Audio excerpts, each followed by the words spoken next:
안녕하세요. 김호준입니다. 자유한국당 정진석 의원은 어제 국회에서 있었던 한 토론에서 참여정부 시절 각 부처 공무원들에게 언론기사에 부처의 의견을 실명으로 개진할 것을 권장한 문건을 공개하면서 댓글 정치 원조는 노무현 정부라고 주장했습니다. 해당 언론사 홈페이지에 접속해서 담당 부처의 의견을 담당 공무원이 자기 이름으로 밝히는 것은 공개적인 국정 홍보죠. 이게 어떻게 국정원과 사이버 사령부를 동원해서 돈을 주고 사람을 사서 익명으로 지역 감정을 주장하고 야당 정치인을 공격하고 정부의 비판적인 인사들에게 저주를 퍼부으며 선거에 개입한 댓글 공작과 같은 겁니까? 이건 댓글이라는 단어가 같다고 니들도 그랬잖아 하며 물타기 하는 거죠. 이런 물타기를 무비판으로 스트레이트 보도하거나 논란이 예상된다 한 줄 쓰고 마는 언론 보도가 대부분입니다. 그렇게 점잖게 한마디 정도 하고 나면 언론의 중립성이 지켜지는 건가요? 이게 논란이 될 만한 거리가 눈꽃만큼이라도 있는 주장입니까? 그냥 어거지지? 이런 생어거지조차 어거지라고 못하면 언론이 왜 있습니까? 김원준 생각이었습니다.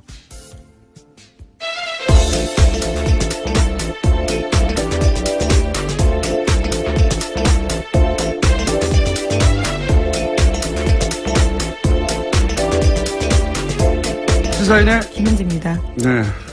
앞으로 본인을 소개할 때 가끔 검색어 1위의 빛나는이라고 해주세요. 민망하고 얼결이 된 거라서요. 예. 네, 모두가 다 얼결이 됩니다. 예. 자기 노력으로 되는 게 아니에요. 예. 자, 또 어떤 뉴스가 있습니까? 네, 댓글 사건 계속해서 전해드리고 있는데요. 오늘 아침 한겨레신문 보도가 눈에 띕니다. 군 댓글팀이 인터넷 언론사까지 설립해서 여론 조작을 벌였다라는 보도인데요. 그 예산은 국정원 특수활동비였습니다. 4억 5천만 원 가량이 들었는데 국방위 소속 이철희 더불어민주당 의원이 확인해준 내용입니다. 2012년 5월 달에 포인트 뉴스라는 민간 인터넷 언론사를 세워서 활동을 했고요. 또 독도 디펜스라고 하는 모바일 게임도 제작했다라고 합니다.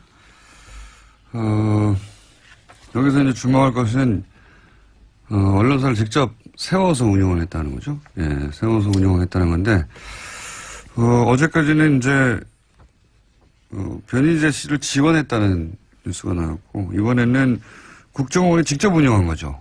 예. 네. 국정원이 돈을 줬고요. 군 사이버팀이 만든 겁니다. 그리고 나서 여기서 만들어낸 뉴스를 자기들끼리 트윗하는 거죠. 예, 그 댓글 알바다니. 나아가서 이런 걸 보면 그 미디어에 영향을 미치고 싶어 한 거 아닙니까? 기본적으로 그 직접 하기도 하고 영향을 미치려고 노력도 하기도 하고. 근데 우리나라 언론 환경에서는 언론사들 기사가 다 모여 있는 것이 포털이고 여러 번 얘기한 거지만 그 전 국민에게 그런 기사들을 다 모아서 대표적인 기사만 배포하는 포털에는 개입하고 싶은 유혹을 못 느꼈겠느냐. 왜냐면은 포털은 공공기관이 아니에요. 여러 번 얘기했지만 우리가 하도 포털을 자주 보고 포털의 기사들을 통해서 포털이 언론사처럼 기능하는구나 느껴서 그렇지 언론사도 아니고요. 그냥 일개 기업의 서비스예요. 예. 여기에 영향력을 행사하고 싶은 유혹은 엄청나게 느꼈을 거라고 저는 봅니다. 근데 여기는 포탈이니까 건들면 안 돼. 이런 생각을 했다는 건가요? 저는 그래서 그런 의혹을 가지고 있는데 국정원 TF가 밝혀낼지는 잘 모르겠습니다만은 영향력이 그 어떤 언론사보다 큰 그러나 그냥 장사를 하는 사기업에 불과한 공공기관도 아니고 공기업도 아니고 그냥 회사예요. 돈 버는. 그 회사에 그냥 자기들 홈페이지입니다. 많은 사람이 쓸 뿐. 그런 의혹이 있습니다. 네, 그런 의혹을 가진 분들은 많죠. 예. 그것과 연결해서 항상 생각이 난다. 이렇게까지 하다 안 돼서 직접 언론사를 세우기도 했는데, 예. 그렇게 연결고리가 발상이 이어지는 기사입니다. 자, 관련 뉴스 또 있습니까? 네, 이태하 전 사이버 530 심리전단장과 옥도경 전 사이버 사령관의 녹취록도 공개가 됐습니다. 이 녹취록에는 굉장히 많은 내용이 담겨 있는데요. 눈에 띄는 내용들이 참 많습니다. 우선은 이태하 전 단장이 기무사도 불법적으로 심리전 조직을 만들었다라는 이야기를 했는데요.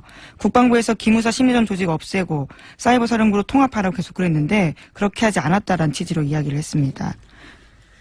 저는 이 녹취록이 약간 이상한 것이 이제 요지는 이런 거죠. 요지는 법적 처벌을 받게 된 심리전 단장이 아니 나는 국방부 장관 지시로 했는데 국방부 장관도 다 빠져나가고 말이지 나한테 책임을 집어 씌우느냐 그러면서 기무사 이제 국방부 산하죠.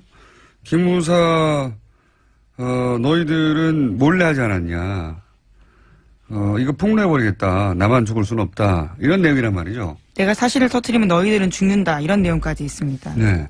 근데 언론에 보도되기로는 이 대화가 이태화 심리전당과 옥도경 사이버 사령관 사이에 녹취로 보도가 됐는데 옥도경 사이버 사령관은 너희들이 아니거든요. 여기서. 너희들은 죽는다 일단은 너희는 기무사인데. 그러면 이 대화가 편집되어 있거나 기무사 쪽의 답변이 편집되어 있거나 혹은 기무사 관계자도 그 자리에 앉아 있었는데 그냥 침묵하고 있거나 이렇게 생각이 드는데 여하간 대화의 요지는 기무사도 댓글 공작에 참여하였다 몰래 그런 내용입니다.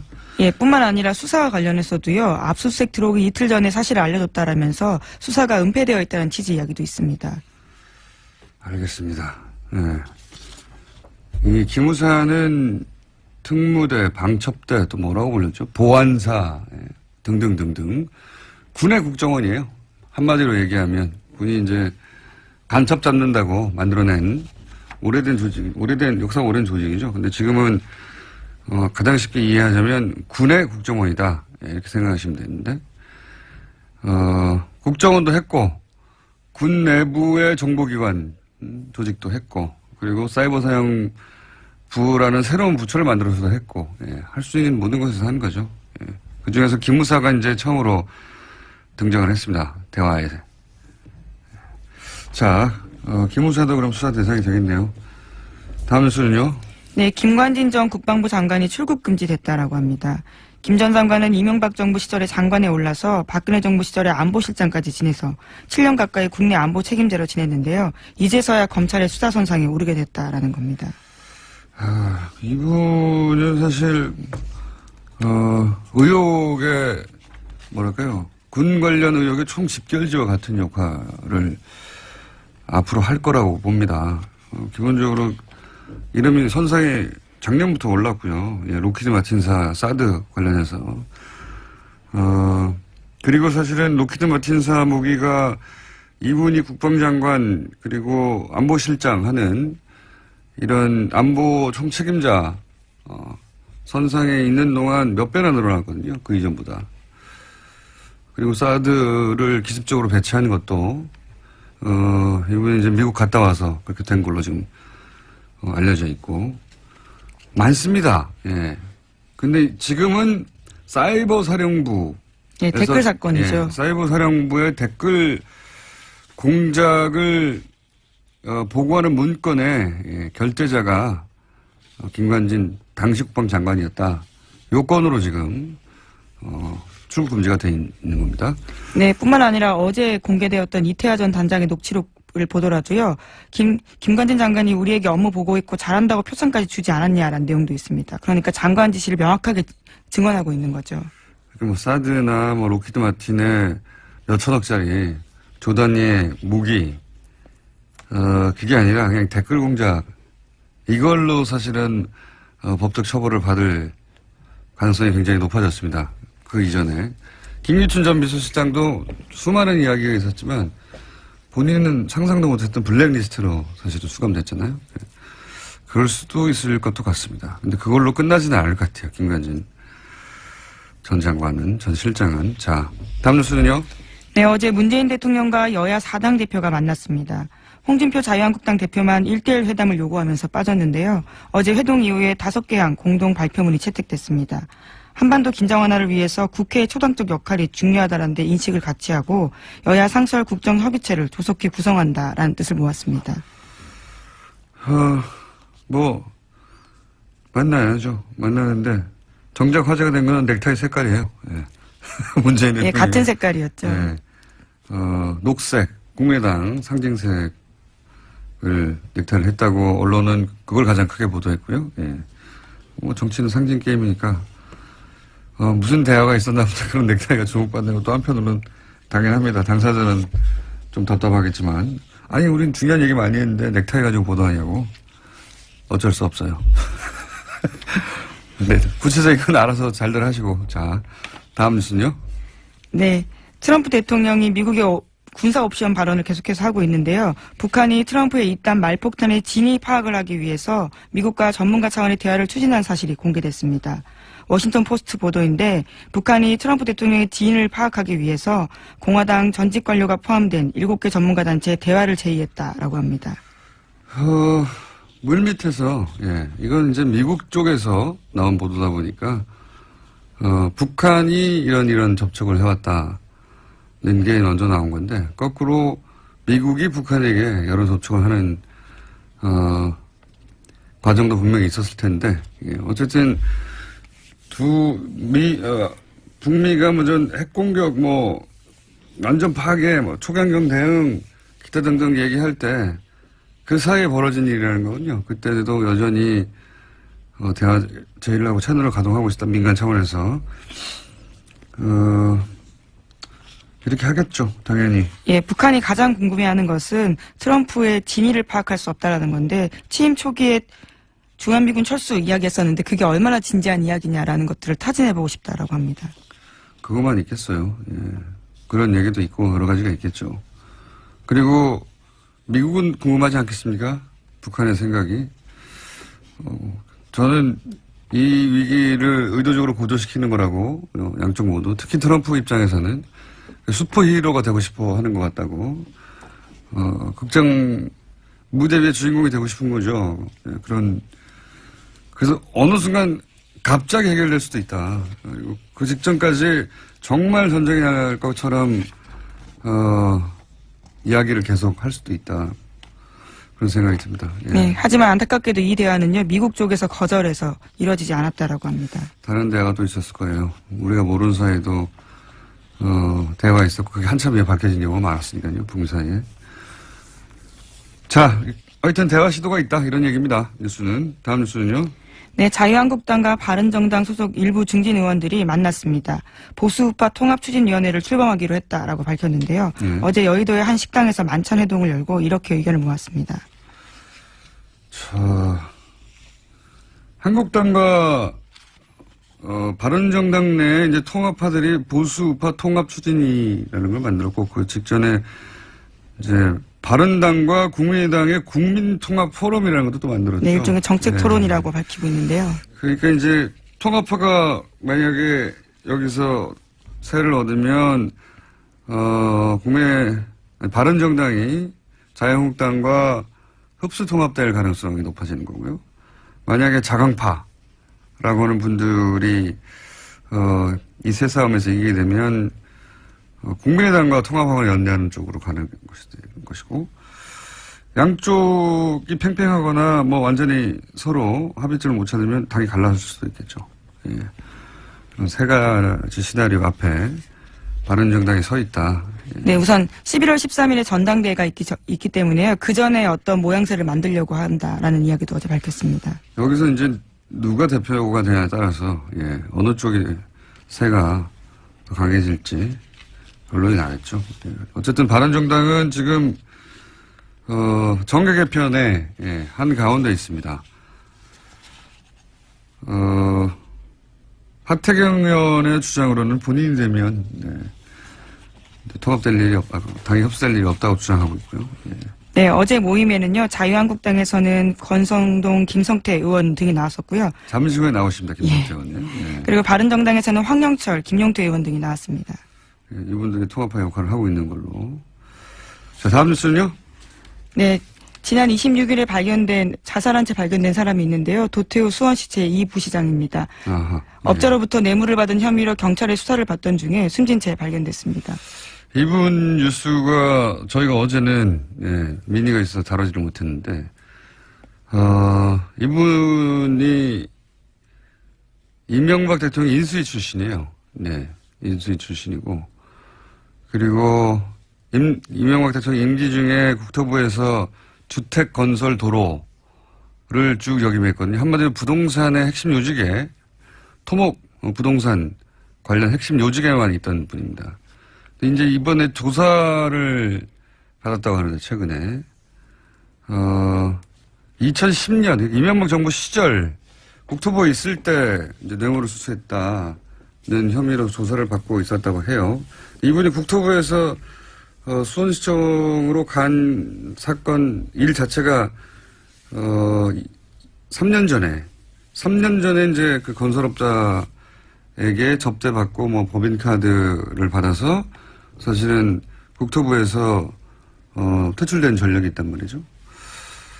그런 전력이 있는데 이제 또 나와서 2010년 것이 7년 전인데 무려 또 나와서 심리적인 압박을 느끼고 자살한 거냐 아니냐 이 동기에 대해서는 사실 밝혀진 바가 없죠 지금. 유서가 나왔다는 얘기도 없고. 근데 이제 굉장히 특이하고 이례적인 점은 이분이 자살 불과 30분 전에 수원시 공식 행사에 참석해서 사진도 웃는 얼굴로 찍고 저수지하고 수원시청 거리가 5km밖에 안 돼요. 예. 차로 10분이면 갑니다. 예. 그러니까 30분 전에 사진 찍고 차로 10분 만에 차로 갔는지 차로 갔겠죠. 그 짧은 시간이면. 걸어갔으면 뭐 그 시간 내에 도착할 수 없으니까. 자살 직전에 공식 행사에 참석해 웃는 모습으로 사진 찍고 바로 달려가서 자살한다. 이게 상식적으로 잘 이해하기 힘든 행동이긴 하죠. 예. 그리고 또 하필 자살한 장소가 저수지라서 예. 이게 이제 이명박 전 대통령 시절에 등용됐다는 점과 자살한 장소가 저수지다 하는 게 이제 저수지 게임 제 힘으로 먼저 처음 얘기합니다. 예. 이명박 전 대통령 시절에 그 농협 직원 어떤 여러 가지 의혹을 받던 농협 직원이 저수지에서 시체로 발견된 적이 있어요. 예. 그거 오버랩돼서 약간 서늘한 느낌을 주는 사건이죠. 예, 물론 경찰은 CCTV를 확인했는데 도육 부시장이 스스로 물에 뛰어드는 모습은 확인했다고 그러니까요. 합니다. 예. 그런데 왜 그렇게 했을까? 최근에 조사를 만나하지만 무려 7년 전에 사건이고. 예. 당시가 이미 구속영장이 신청된 상태였다라고 하는데요. 그래서 조사를 받고 있던 중이었습니다. 이분이 이명박 전 대통령 시절에 어떤 역할을 했는지가 이분이 뛰어내린 어떤 심리적 압박, 원인과 맞닿아 있을 거라고 저는 봐서 구체적으로 어떤 역할을 했을지 좀 취재 중입니다. 네, 아무래도 간단한 사건은 아닌 것 같아서. 많은 분들이 궁금해 하죠. 이 시점에,